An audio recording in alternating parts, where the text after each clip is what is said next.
Κάθε φορά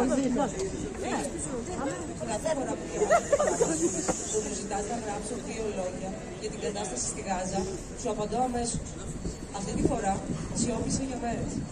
Οι λέξεις με εγκατέλειψαν. Γιατί, ίσως λόγω της φρίκης, αυτού που ζούμε. Γιατί νωρίς σήμερα το πρωί, η οικογένειά μου και εγώ γλιτώσαμε από θαύμα. Επιζήσαμε από έναν ξέφρενο πύραυλο που κατέστρεψε το σπίτι του γείτονά μας και έριξε όλα τα μπάζα στο δικό μας σπίτι. Ή μήπως επειδή αισθάνομαι ότι οι εικόνες που βλέπω είναι πιο εύγλωτες από όλες τις λέξεις. Ή επειδή δεν είμαι πλέον ιδιαίτερα πεπισμένος για τη χρησιμότητα των λέξεων, ειδικά τη στιγμή που μιλάμε για το δίκαιο του αγώνα μας, εν μέσω καθημερινών σκοτωμών, της πολιορκίας, της πείνας και της κρατικής τρομοκρατίας που υφιστάμεθα επί 75 χρόνια χωρίς καμία απάντηση.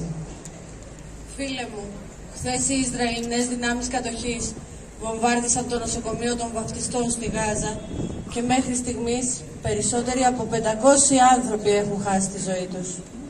Έγιναν κομμάτια και μετατράπηκαν σε ένα σωρό από σάρκες.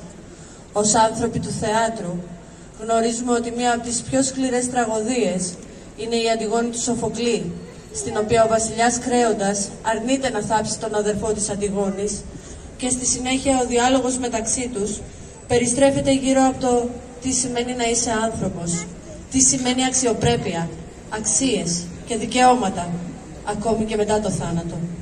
Η Αντιγόνη αντικρίζει τη σωρό του αδερφού της και δεν αντέχει να τον αφήσει άταφο. Η σωρή που είδαμε σήμερα, μετά τη σφαγή στο νοσοκομείο των βαπτιστών, χωρίς κεφάλια, χέρια ή πόδια, είναι η τραγωδία της εποχής μας.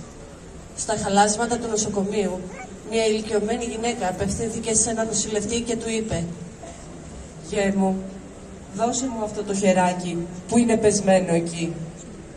Το αναγνώρισα από το δαχτυλίδι.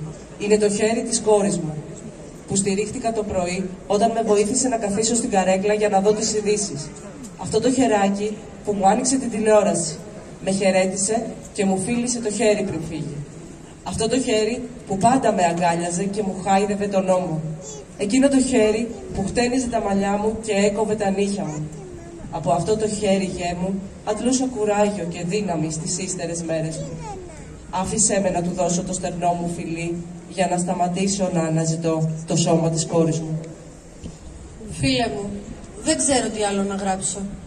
Αν θεωρείς ότι αυτό το γράμμα μου λέει κάτι, μπορείς να το διαβάσεις στους φίλους σου και να τους εκφράσεις τις ευχαριστίες και την εκτίμησή μου, γιατί ξέρω ότι στις μέρες μας λιγοστοί είναι οι ελεύθεροι άνθρωποι που έχουν μεγάλη καρδιά, ανθρώπινη συμπεριφορά και αξίες. Από τη Γάζα στη Λαβάλ, την οποία αγαπούσα, και στο Παρίσι, το οποίο λάτρεψα. Θα συναντηθούμε μια μέρα, όταν θα είμαι ελεύθερος, όπως οι υπόλοιποι κάτοικοι αυτής της γης. Αλή Αμπού Γιάσεν, 18 Οκτωβρίου 2023.